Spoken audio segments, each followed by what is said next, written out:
All right, Indian security officials in Dhaka continue to face security threats, and radical groups have marched to the Indian Assistant High Commission in Dhaka. Their demands are that India hand over Sheikh Hasina. Tensions are flaring up in Rajshahi, and on Thursday, police blocked a protest march towards the office of the Assistant High Commission of India, leading to brief clashes between demonstrators and law enforcement personnel. Renik, my colleague, is joining us momentarily, but things are getting from bad to worse when it comes to the Bangladesh-India relationship. Bangladesh youth perhaps being propelled and pushed and being coaxed by a political motive to vilify India and ask for the extradition of Sheikh Hasina, who's sought asylum in India for the past year and a half since things got really bad in Bangladesh, Dhaka. This has also been called a coordinated event, and Rainik Datta, my colleague, is with us on the broadcast to give us more details about this. Rainik, हमने कल बात की थी ढाका में जो चल रहा है उसके पीछे एक राजनीतिक प्रेरणा है. अभी भी ये जो बवाल है, ये जो मांग है शेख हसीना को वापस लौटाने की, वो ख़त्म नहीं हुई है.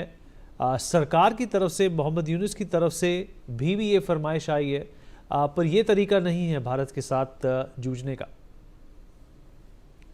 एकदम देखिए, जिस तरीके का सिचुएशन अभी बांग्लादेश में है, बांग्लादेश का डेप्यूटी हाई कमिश्नर के बाहर जिस तरीके का माहौल तैयार है, वो माहौल देख के एकदम साफ लग रहा है कि इसके पीछे कोई पॉलिटिकल एजेंडा जरूर है. क्योंकि अगर देखा जाए तो बांग्लादेश में कुछ दिन बाद ही इलेक्शन होने वाला है, और इलेक्शन के पहले इस तरीके का मूवमेंट, यानी भारत के खिलाफ में एक एजेंडा तैयार करने का कोशिश जो है वो देखने को मिल रहा है.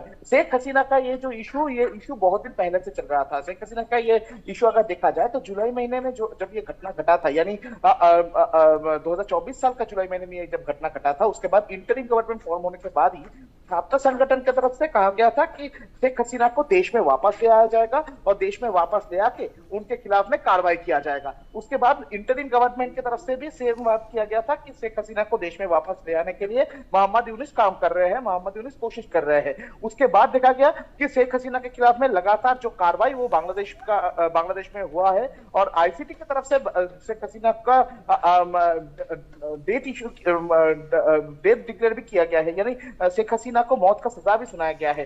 यानी ये पूरा मामला, इस पूरा मामले के बाद अभी जो तस्वीर सामने आ रहा है उसमें दिखाई दे रहा है कि शेख हसीना को देश में वापस ले आने के लिए भारत को शेख हसीना को देश में वापस भेजना पड़ेगा, ये डिमांड किया जा रहा है. और ये डिमांड को देखते हुए भारत का जो डिप्टी हाई कमिश्नर है, उनके ऑफिस के सामने लगातार प्रोटेस्ट जो है वो देखते हुए नजर आ रहा है. कल भी देखा गया था कि जो प्रोटेस्टर है उनकी तरफ से पुलिस बैरिकेड तोड़ा गया था, तोड़कर पुलिस बैरिकेड के ऊपर उठकर वो लोग प्रोटेस्ट कर रहे थे.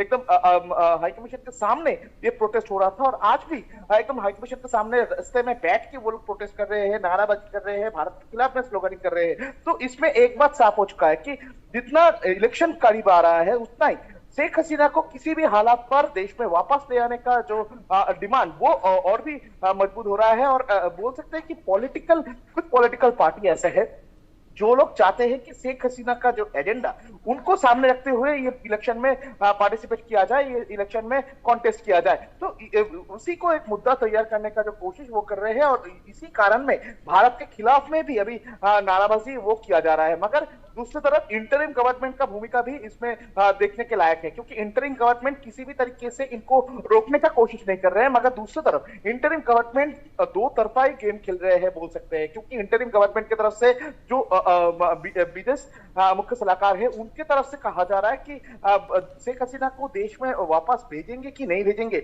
ये भारत के ऊपर डिसीजन पूरा है. भारत जो डिसीजन लेगा वही मानना पड़ेगा, क्योंकि उनके तरफ से भी कहा जा रहा है कि बांग्लादेश का इंटरिम गवर्नमेंट जो है उनकी तरफ से कोशिश किया जा रहा है कि शेख हसीना को देश में वापस ले आया जाए. मगर भारत अगर नहीं चाहेंगे तो उसमें बांग्लादेश का किसी भी तरीके का कोई हाथ नहीं है, कोई कुछ कर नहीं पाएंगे बांग्लादेश. ऐसा इंटरिम गवर्नमेंट का जो विदेश सलाहकार है उनके तरफ से कहा जा रहा है. तो ये जो सिचुएशन अभी बांग्लादेश में फिलहाल तैयार है, तो इसमें एक बात साफ हो चुका है कि बांग्लादेश में जो पॉलिटिकल पार्टी से उनके तरफ से शेख हसीना के को मुद्दा को सामने रखते हुए चलिए, रैनिक, इस जानकारी के लिए आपका शुक्रिया. Joining us on the show is also ambassador Suresh Goyal, farmer diplomat.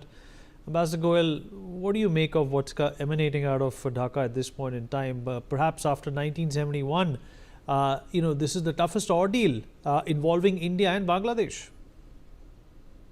In fact, the committee of the parliament led by Shashi Tharoor has already stated, if I have not seen the report, but as per the report, that this is the most challenging situation episode in India-Bangladesh relationship after 1971. Two or three things that I would say here. Of course, number one, the security to our Deputy High Commission in Rajshahi must be provided by the Bangladeshi government, and if they are not doing so, it's a very, very sad failure on their part. Very sad, very dismal failure. If they are not even able to live up to their normal responsibility to a foreign government, leave aside India, which actually helped in the liberation movement. That's number one. Number two, it's quite clear that India is not going to send Sheikh Hasina back. I think one should realize that even the extradition treaty excludes the political cases. It's an extradition only for the criminal cases, and Sheikh Hasina is completely out of it. Therefore, if they are going to make Sheikh Hasina as a political issue for the next elections, it's going to be another troublesome phase in the relationship. And last, but in fact the most important one, if the whole election is going to be contested on the anti-Indianism plank, and essentially the Islamic fundamentalism playing a role in the whole election process, then it's a transformation, I would say. And I hope it does not come to that, and I do hope that the elections will remain away from the Islamic kind of a platform that it is tending to acquire. Really.